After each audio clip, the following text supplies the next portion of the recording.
J'aime l'école. J'aime tellement l'école que j'ai décidé d'y retourner quelques années après avoir obtenu mon master pour devenir prof de mathématiques. Certains diront que c'est pour les 2 mois de vacances d'été, les vacances de la Toussaint, vacances de décembre, vacances de Pâques, ou pour les 20 heures de cours hebdomadaires. Ils se trompent. Non, j'ai décidé de revenir à l'école pour lutter contre quelque chose que j'exècre par-dessus tout, et cette chose-là, c'est le décrochage scolaire. Vous savez que 150 000 jeunes décrochent du système scolaire chaque année, c'est-à-dire qu'ils quittent le système scolaire sans le moindre diplôme. Doit-on l'accepter? J'ai grandi dans une cité du Val-de-Marne, du 9-4 comme on dit chez moi, et je suis le 2e enfant d'une famille monoparentale de 9 enfants. Et sur mes 5 frères et sœurs qui sont aujourd'hui adultes, je suis le seul à avoir obtenu un bac. Pas peu fier de mon exploit, j'ai fait 2 ans de classe prépa et j'ai intégré une école de commerce dont je suis diplômé depuis 2014. L'école m'a donc tout donné. Elle est gratuite et obligatoire dans notre pays. C'est le meilleur moyen de grimper dans l'échelle sociale et pourtant, tous n'en profitent pas de la même façon.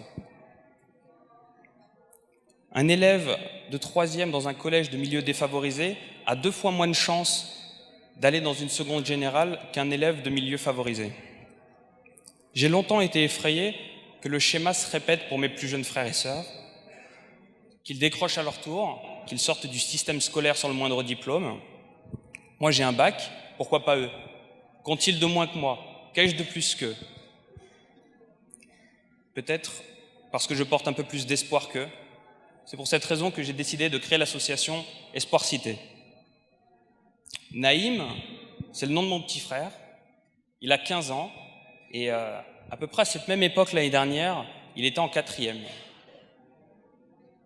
On a reçu son bulletin du premier trimestre et on a vu ses notes et là le choc. 2 sur 20 en mathématiques. Vous voyez comment il est malheureux. 2 sur 20 en mathématiques, une moyenne générale de 6 sur 20. Le choc. Je me suis accroché avec lui, je l'ai accompagné, je l'ai coaché à ma manière et finalement, il est passé de 2 sur 20 en mathématiques à 17. Il a augmenté sa moyenne générale de 6 sur 20 à 10 sur 20. Je ne dis pas que j'ai la recette magique, mais en tout cas, c'est une piste que je poursuis et il est sur la bonne voie. J'espère que tous les jeunes qu'on accompagnera suivront son chemin. En m'intéressant à lui, en m'intéressant aux jeunes, je me dis qu'ils vont s'intéresser en retour à l'école et qu'ils s'accompliront, qu'ils deviendront des citoyens accomplis et qu'ils amélioreront la cité avec un grand C.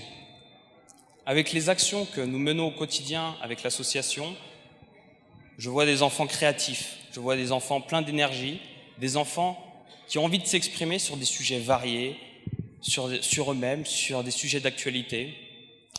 Et donc aujourd'hui, ils sont une vingtaine que nous accompagnons, une vingtaine qui s'épanouissent avec nous et qui développent des vocations pour devenir acteurs de leur avenir. Espoir Cité, c'est le lien qui manque entre l'école et la famille. Aujourd'hui, dans un pays comme la France, il est impensable de sortir du système scolaire sans un diplôme.